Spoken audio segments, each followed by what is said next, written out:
ప్రభువునందు మిక్కిలి ప్రియులారా, ప్రభు అయిన యేసుక్రీస్తు నామంలో ఇక్కడ కూడి ఉన్న దేవుని బిడ్డలైన మీకు అందరికీ, అలాగే విశ్వాస వాక్కు అనే కార్యక్రమాన్ని వీక్షించుచున్నటువంటి దేవుని ప్రియులైన మీకు అందరికీ కూడా హృదయపూర్వకమైన ప్రేమ వందనాలు. ఎలా ఉన్నారు? బాగున్నారా? మీరు బాగుండాలని తప్పక అనుదిన ప్రార్థనలో మరి జ్ఞాపకం చేసుకుంటూ ఉన్నాం. అలాగే మమ్మల్ని కూడా మీ ప్రార్థనలో జ్ఞాపకం చేసుకోనండి. మరి ఈ కార్యక్రమాలు నిరంతరము ఆగకుండా ప్రభువే కొనసాగించినట్లుగా మీ ప్రార్థనలో జ్ఞాపకం చేసుకోనండి. మంచిది. దేవుని వాక్య ధ్యానమునకు సమయమైంది. అటు ఇటు తిరగకుండా మీ బైబిల్ను చేత పట్టుకుని శ్రద్ధగా ఒక మాట చెప్తాను. ఏ మాట ప్రభువు మనల్ని దర్శిస్తాడో తెలియదు, కానీ ఒక్క మాట మన జీవితంలో అద్భుతం చేస్తుంది. ఒక్క మాట నీ జీవితంలో నీకు ఆదరణ కలగజేస్తుంది. ఒక్క మాట నీ జీవితంలో నీకు నిరీక్షణ కలగజేస్తుంది. ఒక అద్భుతమును నీ జీవితములో ప్రభువు తన వాక్యం ద్వారా నిన్ను దర్శించబోతూ ఉన్నాడు. ప్రభువు నీతో మాట్లాడబోతూ ఉన్నాడు. ఈరోజు పరిశుద్ధ గ్రంథమైన బైబిల్లో ఒక విషయాన్ని ధ్యానం చేయాలనుకున్నప్పుడు, ఇది ఎప్పుడో సుమారుగా 2002వ సంవత్సరంలో చెప్పిన వాక్యం దైవజనరాలు డైరీలో రాశారు. అదేంటంటే మిస్పాను గురించి. అయితే అప్పుడు చెప్పిన కోణం వేరు. ఈ రాత్రి మిస్పాను గురించి ప్రభు వాక్యం చెప్పాలని ప్రేరేపించారు. నిశ్చయముగా ఈ రాత్రి మిస్పాను గురించి దేవుడు వాక్యం చెప్పమని ప్రభు మాట్లాడారు. అసలు ఈ మిస్పా అనే మాటకి అర్థం ఏమిటంటే కావలి లేదా గోపురము అని అర్థం. అందరూ చెప్పండి, మిస్పా అనగా అర్థం ఏంటి? కావలి లేక గోపురం. చూడండి, ఇది ట్రాన్స్లేషన్ చేయడానికి తర్జుమా నుంచి ఒక వాక్యాన్ని తీసుకున్నారు. అదేంటంటే యెషయా గ్రంథము 21వ అధ్యాయం 8వ వచనము నుండి దీనిని తర్జుమా చేశారు. చూడండి ఒకసారి. సింహము గర్జించినట్లు కేక వేసి, నా ఏలినవాడ, పగట వేళ నేను నిత్యము కావలి ఉరుజు మీద నిలుచుచున్నాను, రాత్రంతయు కావలి కాయుచున్నాను. అమ్మ వినాలి. నిజంగా ఈ మిస్పా అనే మాటలో అర్థం ఏమిటంటే కావలి. ఎవరికి కావలి? దేనికి కావలి?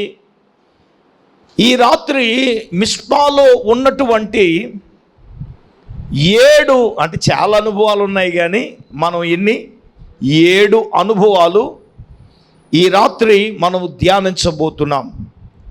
మిస్పాలో ఉన్నటువంటి మొట్టమొదటి అనుభవం ఏంటంటే అక్కడ దేవుని యొక్క సన్నిధి ఉంది. ఏముందండి? అక్కడ దేవుని యొక్క సన్నిధి ఉంది. చూడండి, న్యాయాధిపతుల గ్రంథం 11వ అధ్యాయం, దయచేసి 11వ వాక్యాన్ని మనము చదువుకుందాం. కాబట్టి యెఫ్తా గిలాదు పెద్దలతో కూడా పోయినప్పుడు నియమించుకొనిరి. చూడండి, అప్పుడు యెఫ్తా మిస్పాలో యెహోవా సన్నిధిని తన సంగతి అంతా కూడా వినిపించెను. అమ్మ చాలా జాగ్రత్తగా గమనిద్దాం. మిస్పాలో ఏముందండి? దేవుని యొక్క సన్నిధి ఉంది. అమ్మ ఈ రాత్రి మిస్పాను గురించి ప్రభు ఎందుకు చెప్పమన్నారంటే, అప్పుడు నేను ధ్యానించిన విధానం వేరు, ఈ రాత్రి ప్రభు మనకు చెప్పే విధానం వేరు. మిస్పాలో ఏముంది చెప్పండి అందరూ? ఏముంది? దేవుని యొక్క సన్నిధి ఉంది. ఇంకొక మాట, 20వ అధ్యాయం, ఇదే న్యాయాధిపతుల గ్రంథం 20వ అధ్యాయం 1వ వచనాన్ని కూడా చదివేయండి. బయలుదేరి ఓకే ఓకే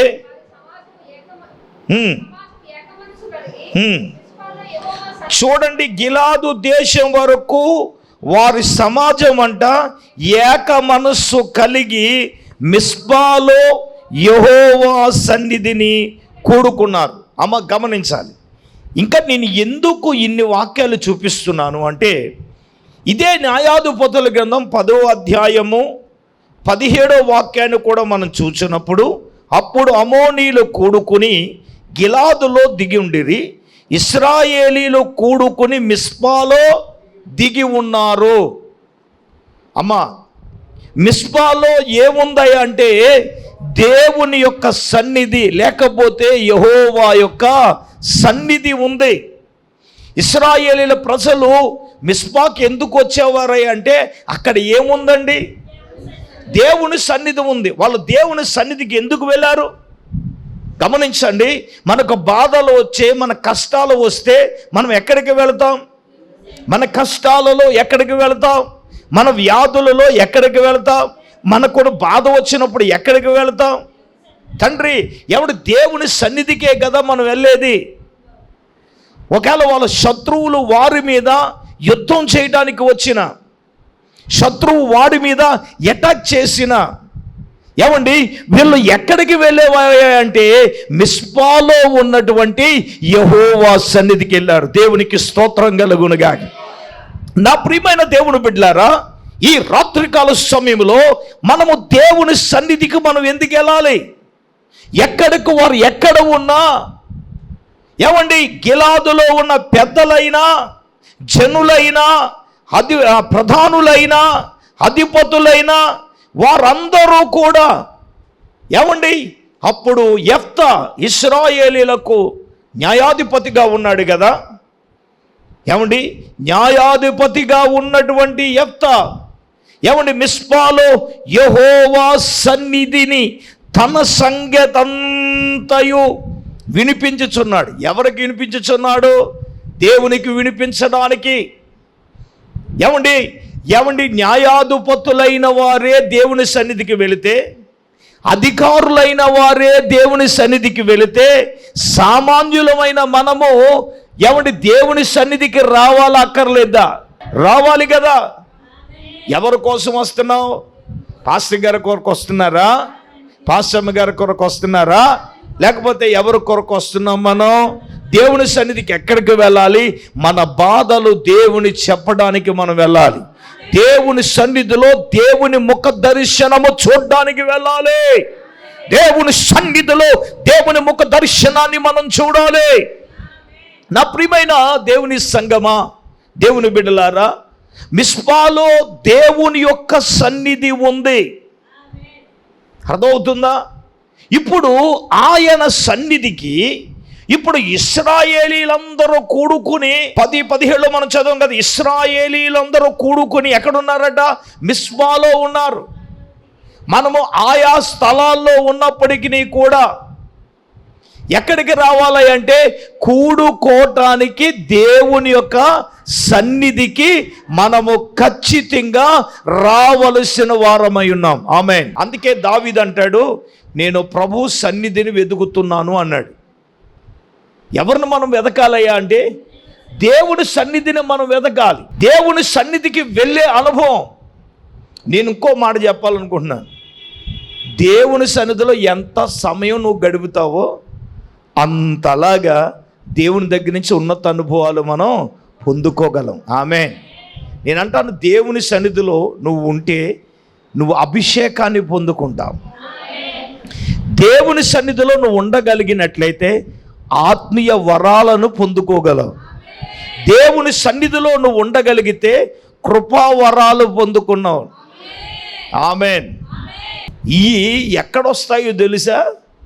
దేవుని సన్నిధికి నువ్వు వెళ్ళి ప్రార్థించుట ద్వారా, అభిషేకము పొందుకున్న ద్వారా నీ జీవితము పరిపూర్ణంగా మార్చుకునుడు ద్వారా. అర్థమవుతుందా? సన్నిధికి వస్తే నీ జీవితం మార్చుకోవాలి. దేవుని సన్నిధికి వస్తున్నావంటే నీ ఆలోచనలు మార్చుకోవాలి. దేవుని సన్నిధికి వస్తున్నావంటే నీ బుద్ధి మార్చుకోవాలి. దేవుని సన్నిధికి వస్తున్నావంటే నీ క్రియలను మార్చుకోవాలి. దేవుని సన్నిధికి వస్తున్నావంటే నీ తలంపులు ఏం చేయాలి? మార్చుకోవాలి కదా. దేవుని సన్నిధికి వెళ్ళేది ఎందుకు? నేనంట నువ్వు మార్చుకుంటేనే దేవుని చూడగలవు. అర్థమవుతుందా? దేవుని ముఖ దర్శనము చూడడం అంటే అది సామాన్యమైన విషయం కాదు కదా. రైట్. నా ప్రియమైన దేవుని బిడ్డలారా, ఈ మిస్పాలో దేవుని సన్నిధి ఉన్నప్పుడు యెఫ్తా కానీ ఇశ్రాయేలీలు కానీ ఎక్కడికి వచ్చేవారండి? మిస్పాలో ఉన్నటువంటి దేవుని సన్నిధికి వచ్చేవారు. అది మొట్టమొదటిది. రెండవదిగా మనం చూద్దాం. రెండవదిగా మిస్పాలో ఏముందంటే, మొదటి సమూయేలు గ్రంథం 7వ అధ్యాయం 5వ వచనాన్ని చదువుదాం. అంతటా సమూయేలు ఇశ్రాయేలీలందరినీ మిస్పాకు పిలువనంపండి, నేను మీ పక్షమున యెహోవాకు ప్రార్థన చేస్తాను. రెండవదిగా మిస్పాలో ఏముందండి? ప్రార్థన. చెప్పండి అమ్మా, దేవుని యొక్క సన్నిధికి వాళ్ళు ఎందుకు వచ్చారు అనంటే, ఇక్కడ సమూయేలు ఇశ్రాయేలీలందరినీ ఎక్కడికి పిలిపించాడు? మిస్పాకు పిలిపించాడు. అంటే మిస్పాకు ఎందుకు పిలిపించాడంటే, ఇందాక చెప్పాను, మిస్పాలో ఏముంది? దేవుని యొక్క సన్నిధి ఉంది. ఇప్పుడు చెప్పండి, దేవుని సన్నిధిలోనే మనం ఏం చేయాలి? ప్రార్థన చేయాలా? నేను ఇంటికాడ ప్రార్థన చేసేసుకుంటున్నాను. ఇంటికాడ ప్రార్థన ఇంటికాడిదే. సపోజ్ ఉదాహరణ చెప్తాను. ఎవడన్నా పెళ్ళికి బంతి భోజనానికి పిలిచాడు. బంతి భోజనానికి పిలిచినప్పుడు నేను రోజు ఇంటికాడ ప్రార్థన భోజనం చేసేస్తున్నానన్ను బంతి భోజనం మానేస్తావా? ఆడు పెళ్లి శుభలాకి నుంచి ఆ రోజు ఎప్పుడు వస్తుందో ఎదురు చూస్తావు కదా. పెద్ద మనిషి నువ్వు, దేవుని స్తోత్రం. రోజు లెక్కెట్టుకుంటావు ఎప్పుడని. ఏమండి అంటే నేను ఎందుకు చెప్తున్నానంటే, అక్కడ ఉందని ఇక్కడ మానేది. మరి ప్రార్థన దగ్గరకు వచ్చేటప్పటికి దేవుని సన్నిధికి మనం ఎందుకు వెళ్ళాలి? దేవుని సన్నిధిలో ఎందుకు ప్రార్థన చేయాలి? దావీదు మహారాజా అంటాడు, యెహోవా పరిశుద్ధాలయమందు ఆయన ఉన్నాడు అంటున్నాడు. ఆమేన్. ఎక్కడున్నాడమ్మా దేవుడు? ఆయన సన్నిధిలో ఉన్నాడు. ఆయన ఎక్కడ ఉన్నాడా అంటే ఆయన సన్నిధిలో ఉన్నాడు. ఇప్పుడు సమూయేలు ఇశ్రాయేలీలందరినీ ఎక్కడికి పిలువనంపిస్తున్నాడు? వాళ్ళు ముందు ఇంకొక మినిస్ట్రీ చేశారు. ఏంటి ఆ మినిస్ట్రీ అంటే, 3వ వచనం 4వ వచనం చదవాలి. సమూయేలు ఇశ్రాయేలీలందరితో ఇట్లనెను, మీ పూర్ణ హృదయముతో యెహోవా యొద్దకు మీరు మల్లుకొని ఎడల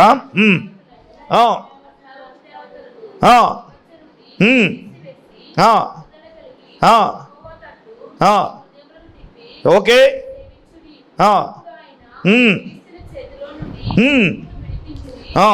అంతటా ఇశ్రాయేలీలో బయలుదేవతలను అస్తారోతు దేవతలను తీసివేసి యెహోవాను మాత్రమే సేవించిరి. అంతటా సమూయేలు ఇశ్రాయేలీలందరినీ మిస్పాకు ఎందుకు పిలువనంపించాడంటే, సమూయేలు అంటున్నాడు, నేను మీ పక్షమున యెహోవాకు ప్రార్థన చేస్తాను. దేవునికి స్తోత్రం చెప్పండి. అయ్యా, మీరు దేవుని సన్నిధికి ఎందుకు రావాలంటే, ఇక్కడ దైవజనుడు మీ పక్షమున ఎవరికి ప్రార్థన చేస్తున్నాడు? మిస్పాలో ఏముందయ్యా అంటే, దేవుని సన్నిధిలో ప్రార్థన ఉంది. ఆమేన్. ఏ సంఘములో ప్రార్థన ఉంటుందో, ఏ మందిరములో ప్రార్థన ఉంటుందో, ఏ మందిరములో మనము ప్రార్థించే విశ్వాసులుగా మనం ఉంటామో, వారి జీవితాల్లో గొప్ప అద్భుతాన్ని ప్రభువు చేస్తాడు. చప్పట్లు కొట్టి దేవుని నామాన్ని గణపరచండి. ఏమండి, రాజులైనంతటి వారే. హిజ్కియా రాజుకు ఉత్తరం వచ్చింది. ఒక గొప్ప రాజు రాశాడు, రే సకల రాజ్యాలు నేను జయించాను రా, ఎవడో దేవుడైన యెహోవా అంటున్నావు, అని నేను ఎలా కాపాడుతాడు నేను చూస్తానని ఉత్తరం రాస్తే, ఆ ఉత్తరం పట్టుకుని ఇసుక ఎక్కడికి పోయాడండి? ఊళ్ళో వాళ్ళందరికీ టౌన్కి వేయలా. మనకు వచ్చిన జాడ్యం ఏంటంటే, ఊళ్ళో వాళ్ళకి అందరికీ చెప్పిన తర్వాత అప్పుడు వస్తాం దేవుని దగ్గర. ఏదైనా మనం జరిగినప్పుడు మనం ఎక్కడికి రావాలి? ఆ ఉత్తరం పట్టుకుని బైబిల్లో రాయబడిన మాట ఏంటంటే, ఆ ఉత్తరాన్ని తీసుకుని వచ్చి దేవుని సన్నిధికి వెళ్ళి దేవుని సన్నిధిలో ఏం చేశాడంట? పరిచాడంట. ఏం చేశాడంట? అరచడం అంటే అర్థం ఏంటి? దేవుని దగ్గర పెట్టడం. పెట్టప్పుడు ఏం చేశాడు ఆయన? చెప్పాలి గట్టిగా, ఇది ఒక ఉన్నతమైన అనుభవమే. మనకి బాధ వచ్చినా కష్టం వచ్చినా దేవుని సన్నిధికి వెళ్ళి దేవుని సన్నిధిలో అంగలార్చే అనుభవం కావాలి మనకి. దేవుని సన్నిధిలో రోధించే అనుభవం కావాలి. దేవుని సన్నిధిలో మర్ర పెట్టే అనుభవం కావాలి. మనం వాళ్ళ దగ్గర వీళ్ళ దగ్గర ఏడితే ప్రయోజనం ఏంటి? మన దగ్గరికి మనకి దేవుని సన్నిధిలో మనం ఏడవాలి కదా. అంగలార్చాలి కదా, రోధించాలి కదా. ఇప్పుడు ఇశ్రాయేలీల ప్రజలను మిస్పాకు పిలిపించేది ఎందుకో తెలుసా? నేను మీ పక్షమున యెహోవాకి నేనేం చేస్తాను చెప్పాలి గట్టిగా. నేను మీ పక్షాన నేనేం చేస్తానంటే నా ప్రభువుకి నేనేం చేస్తాను. కాబట్టి మీరందరూ ఎక్కడికి రావాలి చెప్పాలి. ఎక్కడికి రావాలి మీరు చెప్పండి. ఎక్కడికి రావాలి? ఫంక్షన్కి వెళ్ళాలా? మరి ఎక్కడికి వెళ్ళాలి? మిస్పాలోనికి రావాలి. ఆ అనుభవం మనకు కావాలి కదా. ఆ అనుభవాన్ని మన జీవితాల్లో మనము పొందుకోవాలి కదా. రెండవదిగా మనం చూస్తే ఇక్కడ ఆయన అంటున్నాడు, నేను మీ పక్షమున ప్రార్థన చేస్తాను. మూడవదిగా ఇంకా అక్కడ ఇంకొకటి ఉంది. వారు మిస్పాలో కూడుకుని నీళ్లు చేది యెహోవా సన్నిధిని కుమ్మరించి, ఏంటమ్మా ఆ దినమున ఏముండి ఉపవాసం ఉండి యెహోవా దృష్టికి మేము పాపాత్ములమని వారు ఒప్పుకొని మిస్పాలో చాలా జాగ్రత్తగా వినాలి. మూడవదిగా మిస్పాలో వీళ్ళు ఏం చేస్తున్నారంటే ఫాస్టింగ్ అంటే ఏంటి? ఉపవాసం. అక్కడ ఉన్నది ఏంటంటే ఉపవాసం. దేని కొరకు వారు ఉపవాసం ఉన్నారంటే వారు తమ పాపములను ఒప్పుకున్నారు. ఏమన్నారు చెప్పండి? ఏమన్నారమ్మా? ఎప్పుడైనా మన బతుకులు ఉపవాసం ఉండి దేవుని దగ్గర ఒప్పుకున్న దాఖలా ఉందా చెప్పండి? అది బహిరంగంగా అయినా రహస్యంగా అయినా మనుషుల దగ్గర ఒప్పుకోవడానికి నీకు భంగం. కానీ దేవుని దగ్గర ఏం చేయాలి? నువ్వు చేసింది ఏదో నీకు తెలుసు. తప్పు చేసినోడు ఎప్పుడు భయపడతానే ఉంటాడు, తేడాగానే ఉంటాడు. ఆడు ముఖం తేడాగా ఉంటుంది, ఆడు తేడాగానే ఉంటాడు. ఏ తప్పు చేయలేనోడు మంచిగా కరెక్ట్గానే ఉంటాడు. ఎజ్జరక్తమే ఆడు తప్పు చేశాడంటే పెళ్లి కూతురులాగా ఇలాగ ఉంటుంది. ఆడు పైకి ఎత్తడో ఎజ్జరక్తమే ఆడికి తెలిసి ఏం చేశాడో. దానికి ఇదే ఆనవాలు. అది ఇప్పుడు ఫాస్టింగ్ ఏంటో చెప్పనా? పరిశుద్ధ గ్రంథమైన బైబిల్లో ఉపవాసం చేసిన చాలా సందర్భాలలో జరిగింది ఏంటో తెలుసా? ఒప్పుకోలు. ఏం జరగాలి? దేవుని దగ్గర మనం ఏం చేయాలా? ఒప్పుకోలు జరగాలి. ఇప్పుడు వాళ్ళు ఏం చేశారో పై వచనాలు మనం చదివాం. ఒరే బాబు, మీరు పూర్ణ హృదయంతో దేవుని వైపు మళ్ళుకోండి. అన్య దేవతలు, అస్తారో దేవతలు మీ మధ్యలోంచి మీరేం చేయాలి? తీసేయండి. పట్టుదల కలిగి యెహోవా తట్టు మీ హృదయాలు మీరు తిప్పుకోండి. ఏమండి ఇన్ని చెయ్యమంటున్నారని అర్థం ఏంటి? వీళ్ళు ఏం చేశారు? వీళ్ళ పాపాత్ములను ఎందుకు ఒప్పుకున్నారు? సజీవుడైన దేవుణ్ణి విడిచి వీరు ఏ దేవతలండి? అవునమ్మా, ఇది అక్షరార్థంగా కాదు. నేను మొన్నే చెప్పాను త్రిప్పివేయడం గురించి అనే ప్రసంగం. ఇప్పుడు వీళ్ళ పాపం చేశారని ఒప్పుకోవాలా ఒప్పుకోద్దా? ఏమండి పాస్టర్ గారు, మేము రక్షించబడి బాప్తిస్మం పొందిన విశ్వాసం మేము పాపం చేయడం ఏంటి అనే ఆలోచన మన అంతరంగంలో కరగడం సహజమే. అర్థమవుతుందా? నువ్వు పాపివో కాదో చెప్పమంటానంటే వాక్యం ఏం చెప్తుంది? బైబిల్ దానికి పెట్టిన పేరు ఏంటంటే కాని పాపాలు. ఏ పాపాలు? ఏంటా కాని పాపం అంటే? ఒకటి ప్రార్థన చేయుట మానడమే. ఎవరికి పాపం? యెహోవాకు విరోధంగా కాని పాపం అట. దేవునికి ఇవ్వవలసిన ప్లేస్లో దేవునికి మనం ఇవ్వకుండా నీవు ఎవరికి అయినా సరే ఇంపార్టెంట్ ఇచ్చినది దేవత. చాలాసార్లు చెప్పాను నేను. ఇప్పుడు నా పాయింట్ అది కాదు. మిస్పాలో మనం వెళ్ళినప్పుడు, ఉపవాసం ఉన్నప్పుడు మనం చేయవలసింది ఏంటి అంటే, నేను పాపాత్మురాలిని, నేను పాపిని ప్రభు అని దేవుని దగ్గర ఏం చేయాలి? రాజైనా ఒప్పుకోవాలండి, అధికారైనా ఒప్పుకోవాలి, ప్రవక్త అయినా ఒప్పుకోవాలి, దైవజనుడైనా ఒప్పుకోవాలి. ఎవరైనా ఉపవాసం ఉన్నప్పుడు ఖచ్చితంగా పాపాత్ములమని ఒప్పుకుని తీరాలి. ఉపవాసం ఉండేది అందుకే కదా. ఏదో భోజనం మానేస్తే ఉపవాసమా? తలండుకుంటే ఉపవాసం అది కాదు. దేవుని సన్నిధిలోనికి వెళ్ళి పాపాత్ములమని రోధించి, ఏమండి అంగలార్చి ఒప్పుకుంటున్నారు కదా. ఏం చేస్తున్నారు? చెప్పండి, ఏం చేస్తున్నారు? వారు పాపాత్ములు అని ఏం చేస్తున్నారండి? ఒప్పుకుంటున్నారు కదండి. ఒప్పుకోవాలి కదా, దేవుని సన్నిధిలో రోధించాలి కదా, అంగలార్చాలి కదా, ప్రభువుని అడగాలి కదా. ఏమండి, నిజమే కదా. మూడవదిగా మిస్పాలో ఉపవాసం ఉండి యెహోవా దృష్టికి మేము పాపాత్ములమని వారు ఒప్పుకుంటే, దేవునికి స్తోత్రం. చెప్పండి గట్టిగా. అంటే దీని అర్థం ఏంటంటే, ఉపవాసం ఉన్నప్పుడు నువ్వు దేవుని సన్నిధికి రావాలి. దేవుని సన్నిధిలో ఏం చేయాలి? నీ పాపములు, నీ అతిక్రమములు ఏం చేయాలి? ఒప్పుకోవాలి. నేను అంటాను, ఒప్పుకోకపోతే ఏం జరుగుతుందో చెప్పనా? ఆ పాపమే మన మీద ఏలుబడి చేస్తుంది. ఒప్పుకోకుండా, దేవుని దగ్గర ఒప్పుకున్నది విడిచిపెట్టకుండా మనం ఏం చేసినా, ఇప్పుడు దేవుడు అదే సమూయేలు అదే అంటాడు, రే అవన్నీ విడిచిపెట్టండి రా, దేవుని వైపు పూర్ణ హృదయంతో తిరగండి. మీ హృదయం ఎవరి తట్టు తిప్పండి? దేవుని వైపు తిప్పండి. దేవుని సన్నిధికి రండి. ఆ మిస్పాలో మీరు ఏం చేయాలి? ఉపవాసం ఉండండి. నీళ్లు కుమ్మరించినట్లుగా ఏం కుమ్మరించాలి? హృదయాలను. చెప్పండి, ఏం కుమ్మరించాలి? హృదయాలను కుమ్మరించి ప్రార్థన చేయాలి. ఇప్పుడు అన్న అదే చేసింది. తప్పు చేసినప్పుడు కాదు, తనకు బాధ కలిగినప్పుడు దేవుని సన్నిధికి వెళ్ళింది బిడ్డ కోసం కదా.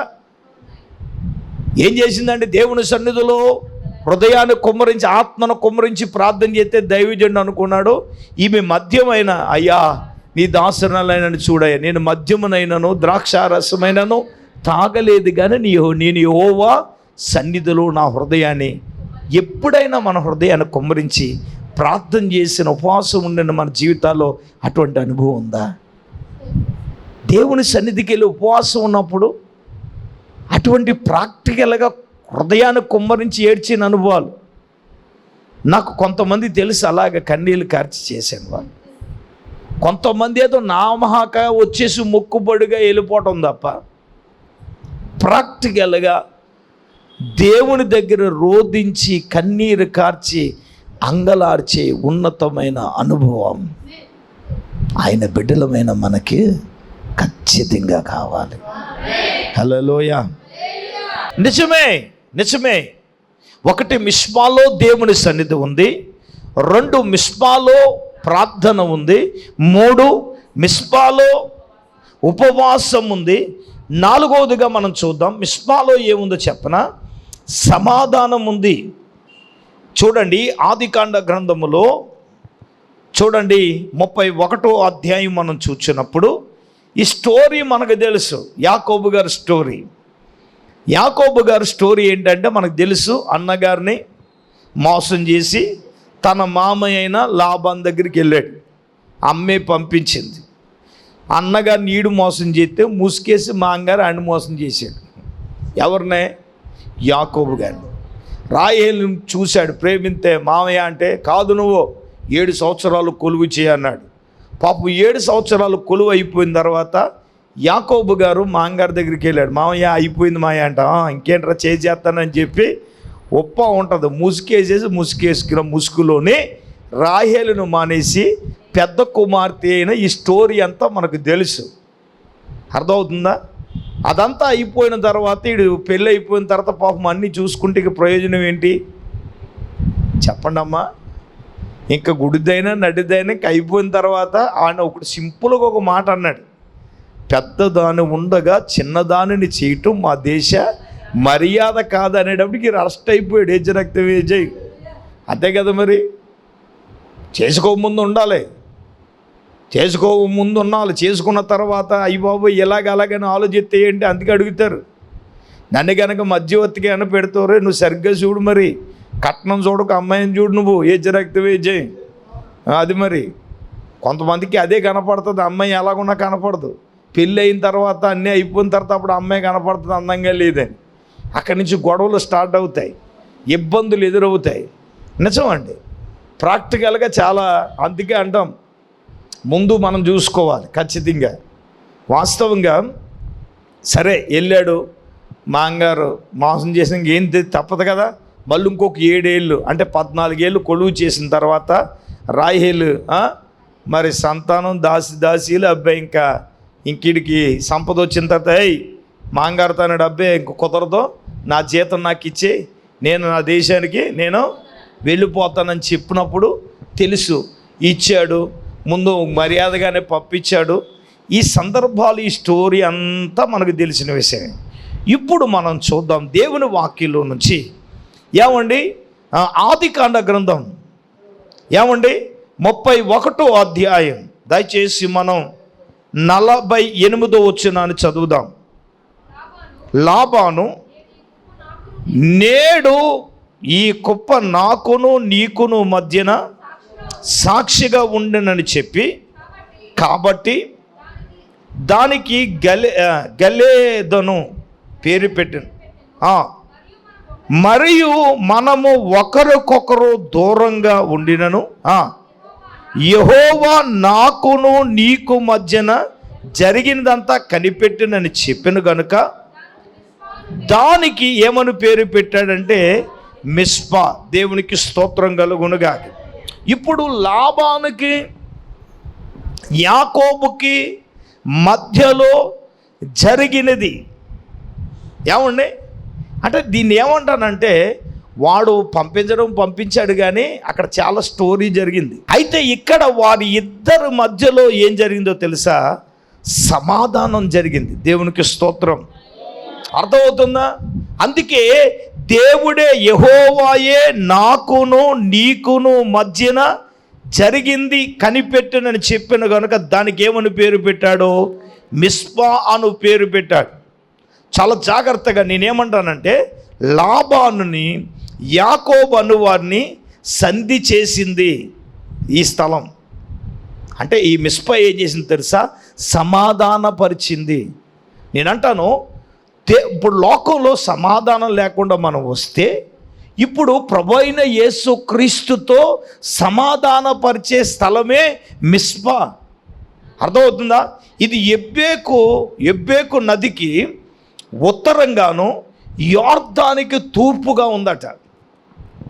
గమనించండి, ఇక్కడ యాకోబును లాబాను అనేవాడిని ఏం చేస్తుంది? సంధి చేయడం అంటే సమాధానపరుస్తుంది. అంటే సో ఇక్కడ ఏముంది అంటే సమాధానం ఉంది. చెప్పండి, ఏముంది? నిజమే.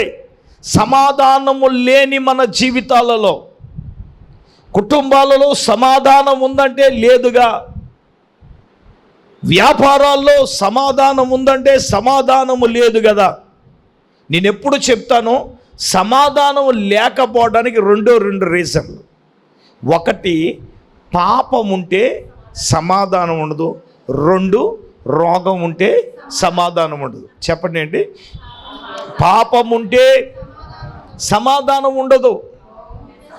2, రోగం ఉంటే సమాధానం ఉండదు. నిజమే, సమాధానము లేదు. ఇద్దరు వ్యక్తుల మధ్యలో లేని సమాధానం, పాపము ద్వారా లేని సమాధానం, రోగము ద్వారా లేని సమాధానం, నువ్వు దేవుని సన్నిధానానికి వచ్చుట ద్వారా ఏమండి, ఇక్కడకు వచ్చిన ప్రతి ఒక్కరి జీవితంలో దేవుడు ఏమిస్తాడో తెలుసా? సమాధానం. ఏమిస్తాడండి? పాపము ఉంటే సమాధానం ఉండదంటే నిజం. యాక్స్ పాపాత్మురాలైన స్త్రీ అని పేరుంది ఆమెకి. ఆమె పేరే పరిశుద్ధ గ్రంథంలో పాపాత్మురాలు అని రాయబడింది కదా. అసలు ఆ పేరు ఎందుకు వచ్చింది ఆమెకి? ఎన్ని పాపాలు చేస్తే అంతే కదా. మరి ఇప్పుడు దొంగ కూడా అంటాం. అని ఎందుకంటాం? దొంగతనం చేయి, అబద్ధాలు కూడా అంటాం. చెప్పండి మరి, అంతే కదా. మరి తాగేవాడిని ఏమంటాం? పాపాలు చేసేవాడిని ఏమంటాం? మీ చేత అన్ని పలుకులు పలికించక ఇన్ని పలుకులు పలకాల్సి వచ్చింది.